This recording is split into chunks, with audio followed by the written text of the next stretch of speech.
এই কর্মচারী প্রত্যেকটা রুটিতে একটি করে সিল মেরে দিচ্ছিল। ভাইজান আমাদের টেবিলে 4টি রুটি দিয়েন তো।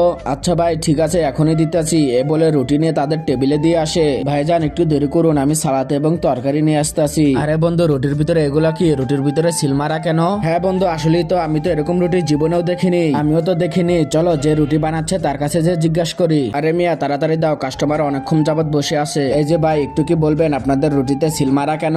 আমাদের মালিকের অর্ডার। তখনই ছেলেটি এসে বলে, আরে ভাইজান আমি খাবার নিয়ে আপনাদের টেবিল থেকে ঘুরে আসলাম, তো আপনারা রান্নাঘরে কি করতেছেন? রান্নাঘরে এসেছি, রুটিতে এরকম সিল মারা কেন সেটা তো বলতে পারবো না, কিন্তু মহাজনের অর্ডার প্রত্যেকটা রুটির উপরে সিল মেরে দিতে হবে। তাহলে তুমি তোমার মহাজনকে ডাক দাও, তোমার মহাজনের কাছ থেকে সব জেনে নিচ্ছি। মহাজন তো নামাজে গেছে, ততক্ষণ আপনারা এই রুটিগুলো খেতে থাকেন। মহাজন আসলে সবকিছু জেনে নিয়েন, আমি এই রুটিগুলো নিয়ে আপনাদের টেবিলে দিতেছি, আপনারা চলে আসে। আরে আইডিয়া, রুটিতে সিল মারার কারণে রুটি খাবো তো খাবো, একটা টাকাও দেবো না। এটা কিভাবে? তুই আমার সাথে চল, সবকিছু দেখতে পারবি। তারপরে তারা খাবারের টেবিলে যায়। এ ওয়েটার মাংস আছে? আছে মানে একদম ফ্রেশ মাংস আছে। তাহলে আমাদের জন্য ফ্রেশ 2 কেজি মাংস নিয়ে আসো। ঠিক আছে। আরে ভাই তুই কি করতে আসোস? আমাদের পকেটে ডাল ভাত খাওয়ার টাকা নাই, আর তুই 2 কেজি মাংস অর্ডার দিচ্ছস? একদম চুপ, তুই শুধু দেখে যা কিভাবে ফ্রিতে খাবার খেয়ে যায়। আরে তুমি এখানে দাঁড়িয়ে আছো কেন? তাড়াতাড়ি যাও, গোস্ত ঠান্ডা যা আছে সব নিয়ে আসো, আর এগুলো সরাও এখান থেকে। ভাইজানদের দেখি মুড চেঞ্জ হয়ে গেল। খারাও এখন তিনি আসতেছি। কি ব্যাপার, কাজ ঠিক মতো হচ্ছে তো?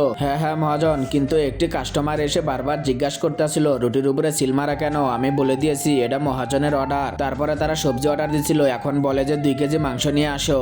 আচ্ছা তুমি তাদেরকে খাবার খাও, আমি একটু আসতেছি। এই যে ভাইজান গরম গরম খাবার, তাড়াতাড়ি খাওয়া শুরু করে। তোমার মহাজন আসেনি এখনো? হ্যাঁ হ্যাঁ নামাজ পড়ে এসেছে, আপনারা খাওয়া শুরু করেন, আমি ডাক দিতেছি। শুরু করে দাও বন্ধু। আরে আমার তো ভয় লাগতেছে, আমাদের কাছে একটা টাকাও নাই, খাওয়ার পরে যদি কোনো ঝামেলা হয়। আরে বেটা আমি আছি না, তুই শুধু খেয়ে যা। তারপরে তারা খাবার শুরু করে দেয়। তাদের খাবার শেষ হতে না হতে মহাজন এসে পড়ে। তারপরে কি তারা মহাজনের কাছ থেকে ফ্রিতে রুটি খেতে পারলো সেটা দেখার জন্য অবশ্যই কমেন্টে পার্ট 2 লিখতে হবে।